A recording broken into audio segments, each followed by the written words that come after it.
ತೋಳಗಳ ದಾಳಿಗೆ 5 ಮೇಕೆ ಬಲಿ.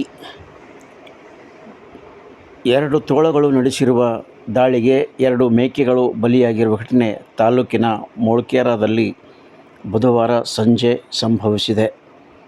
ಘಟನೆಯಲ್ಲಿ ಗ್ರಾಮದ ಭಾಗೀರಥಿ ಅಣ್ಣಪ್ಪ ಜಮಾದಾರ್ ಅವರಿಗೆ ಸೇರಿದ 5 ಮೇಕೆಗಳನ್ನು ಹೊಲದಲ್ಲಿ ಕಟ್ಟಲಾಗಿತ್ತು.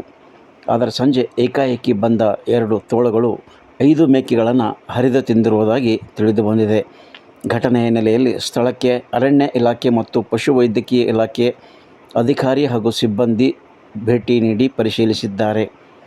ಘಟನೆಯ ಹಿನ್ನೆಲೆಯಲ್ಲಿ 5 ಮೇಕೆಗಳು ಬಲಿಯಾಗಿರುವುದಕ್ಕೆ ಸೂಕ್ತ ಪರಿಹಾರವನ್ನು ಸರ್ಕಾರದಿಂದ ಒದಗಿಸಬೇಕು ಎಂದು ಸಂತ್ರಸ್ತರು ಸಂಬಂಧಪಟ್ಟ ಇಲಾಖೆಯ ಅಧಿಕಾರಿಗಳನ್ನು ಆಗ್ರಹಿಸಿದರು.